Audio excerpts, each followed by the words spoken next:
Hello everyone, my name is Jannavi Chatti and I am a final year BTech student from Electronics and Telecommunication Engineering. And today we'll be discussing the performance metrics that are crucial at the network layer. I'll be assuming that we already know what the OSI model and what the network layer is. We'll revise it, but we'll mainly focus on the performance metrics of it here. So let's begin. Firstly, what is a network layer? We'll revise it. The network layer is the key component of the OSI model. It is positioned as the fifth layer from the top and third layer from the bottom. The main purpose of this layer is to ensure proper routing of data from the source to the destination and preserving the quality of data during the transmission. Instead of merely forwarding the data, the network layer intelligently selects the best pathway by analyzing various factors, and this means that it is also responsible for segmenting the journey of the data and ensuring efficiency through the routing protocols. By understanding the network layer, you gain insights into how data is managed between the complex networks, making it a critical aspect of network system design. I have kept this PPT with a lot of text so that you can just read and note down. Moving forward, the performance of a network. Um, let's see what the performance of network is. When we talk about performance, it means how well the network meets the expectation of speed, reliability, and efficiency. The most critical metrics for evaluating the performance include bandwidth, latency, packet loss, throughput, and jitter. The bandwidth is the maximum amount of data that can be transmitted over a network in given time. The delay or latency is the time required for a data to travel from its source to its destination, and data actually travels in packets. So here we'll always refer to data in data packets, right? Next is the packet loss, the percentage of data packets that never reach their destination. That means the loss of packet or loss of data in simple words. The throughput is the actual rate at which the data is successfully transmitted over the network, and jitter is the variability in the packet delay over time. So basically, the data always travels in a synchronized delay, but jitter is when that delay is also delayed, means the variability of the delay. We'll discuss it further. By measuring these parameters, network engineers can determine bottlenecks and optimize the network for better performance. Today, we are mainly going to discuss about delay, packet loss, and jitter.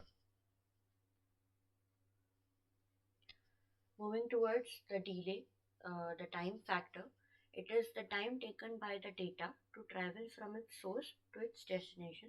It is calculated using this formula, which says that delay is a summation of propagation time, transmission time, queuing time, and processing delay of the data.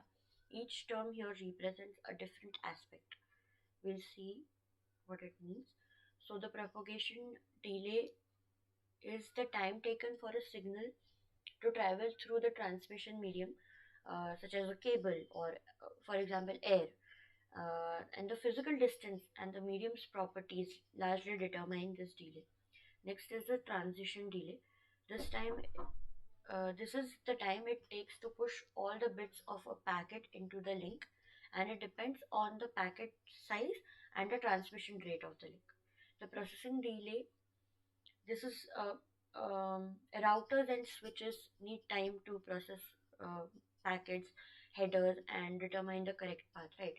This small delay is critical in ensuring that the packet is routed properly. Next is the queuing delay. At times, packets must wait in a queue before being transmitted. This queue forms an intermediate node. This queue is formed at the intermediate node, and if the network is busy, this delay can accumulate to be significant. Understanding these components help in diagnosing where the delays occur and how to optimize each segment effectively. Moving towards the jitter and its impact. Now, jitter is the inconsistency in the delay of packet arrivals. Unlike a steady delay, jitter is all about variability, and its unevenness can significantly degrade the quality of real time services. And this is the definition of jitter and a sort of pictorial representation of how a jitter might look like. Moving forward to causes of the jitter. First is network congestion, like high traffic leads to packets experiencing varying wait times, then routing instability. Frequent changes in routing paths can cause unpredictable delays. Then the transmission issues like interferences or errors in the transmission that which also can introduce inconsistencies. Then moving towards the effects of jitter on real-time services and its user impact. So high jitter is particularly harmful to the applications that are sensitive to timing, like video streaming. When packets do not arrive at the regular intervals, it can result in distorted audio or choppy videos or overall poor user experience. By understanding and managing jitter, network administrators can assure smoother performance, especially for real-time communication services. Now let's understand what a packet loss in network means. Packet loss is a critical metric that indicates the failure of data packets to reach their destination. And this is the definition of packet loss. Moving towards the causes of packet loss. First of all, network congestion. Like if too many packets are sent simultaneously, the congestion happens and network may drop in order to handle the overload. Next are the hardware failures like defective devices or cables or other infrastructure which can lead to hardware failure, can also cause interruptions in data flow. Next, the software errors, bugs, or misconfigurations in network protocols can also lead to packets being lost during the transmission. Next, the consequences of packet loss.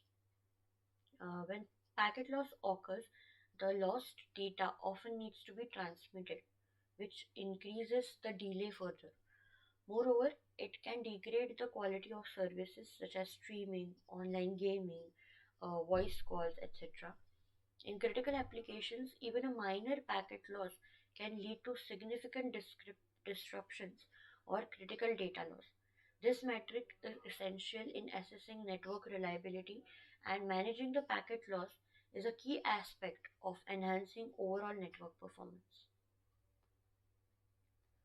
Now let's look into the interaction of network metrics, like they are actually dependent.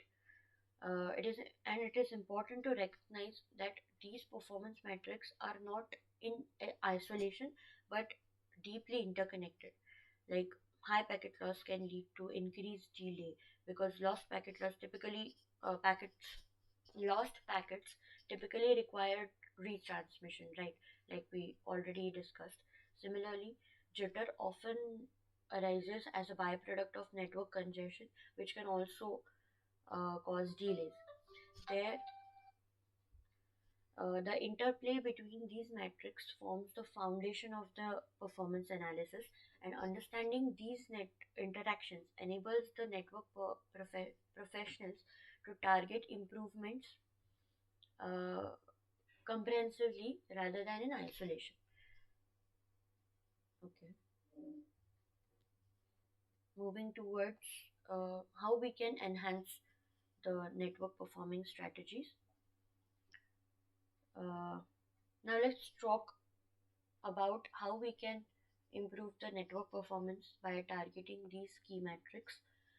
So there are several strategies that we can employ, like utilizing monitoring tools, identifying delays and then optimizing it, implementing quality of service mechanisms, upgrading network infrastructure, using error correction techniques, and you can just read the information about them. Each of these strategies contribute not only to reducing one metric but also improves the overall network health by addressing the interdependencies among delay, jitter, packet loss, bandwidth, throughput, etc. So it is important to analyze them uh, in a group to net to improve the network quality overall. Moving towards the summary of today's presentation.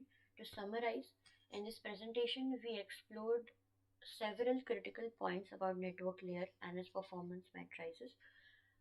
We learned about the network layer and how it's essential for ensuring efficient routing and data quality as it facilitates data journey through the network. The metrics of bandwidth, delay, jitter, packet loss work together to determine the network performance. We broke down delay into its individual components, examined factor factors leading to jitter and packet loss, and discussed their direct impact on the real-time services. We also looked to the importance of monitoring and proactive optimization, like by utilizing monitoring tools or implementing quality of service, upgrading the infrastructure, and employing error correction techniques, we can significantly improve the network efficiency and reliability. These insights not only provide a deeper understanding of how network functions, but also guide us in optimizing them for a better real world performance. Thank you. I hope the topic is clear.